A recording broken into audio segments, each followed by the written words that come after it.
Earth 3 period. Perhaps that is the explanation for the differences observed in practices related to incarceration. But such a possibility should not deter from the pursuit of understanding the recognizable differences, especially when the broader social and historical contexts seem to reflect real change in numerous other areas.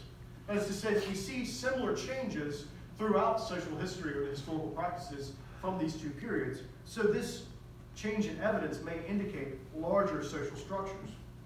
While some scholars view the Earth 3 evidence and Old Babylonian evidence as complementary, by and large, filling out what is lacking in each period, it is common to consider the changes in documentation to be the product of actual social and historical change stemming from the Amorites' influence and rise to power in the Old Babylonian period.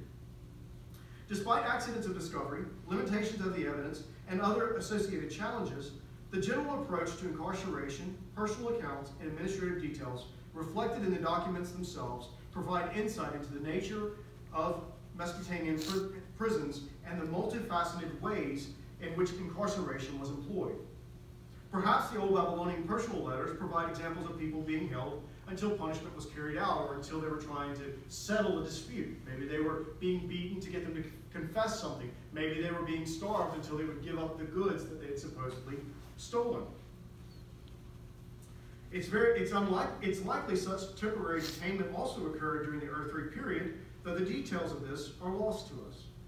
The information we do possess about imprisonment in the Earth 3 period comes from a distinctly administrative context, as I've said before.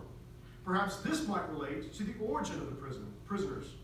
If most Earth 3 prisoners were runaways, who after capture were confined in roadhouses and provided for there, this could explain the material provision of such prisoners, who would not be there as the result of some judicial process, but rather as captured runaway workers. This is understandable since there were numerous people sent to capture runaways, sent on missions for this very purpose. These individuals often appear in messenger texts that come from the same context of the prison discussed above. If the prisoners are those who have left work details, then it stands to reason that they would be provided for while being coerced to work, even if the rations appear to be reduced.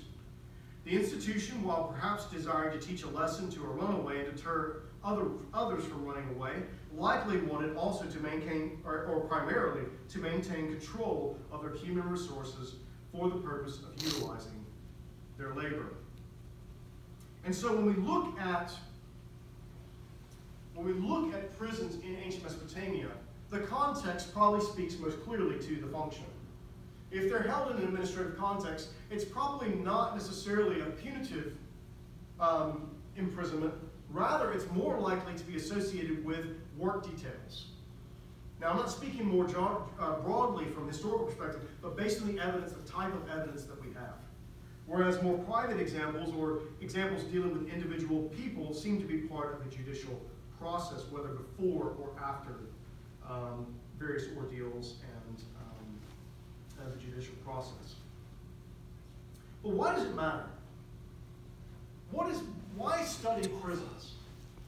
Well, social history provides a very fascinating and apolitical context to ask very important questions about what does it mean to be human?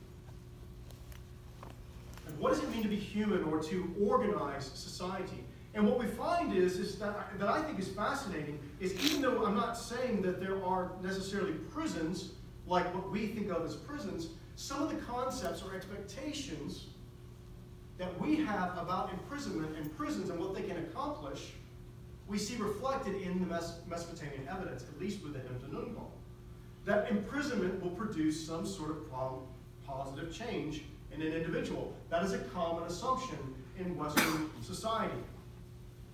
And so let's ask that question about Mesopotamia. Did it work?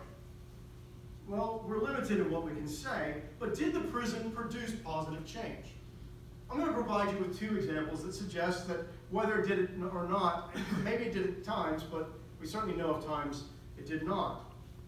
The most notorious example would be in the Neo-Babylonian period, much later than the period we're looking at, but it's still relevant. There's a thief that attempts to escape from a prison, and that thief kills a guard, falls from the wall onto the roof. So rather than a positive change during the course of imprisonment, the individual commits murder rather than what is normally thought of as the worst of the lesser crime of theft. But even within our period, we know of at least one escape attempt. A person was taken into corvée service for helping a prisoner escape. Not exactly the positive change we would expect from the vision provided in the Hymns of Nungal. But there does seem to be a real confidence in the text. A real confidence that only the guilty will be in prison. And those who will be there will be better for it. Those are common assumptions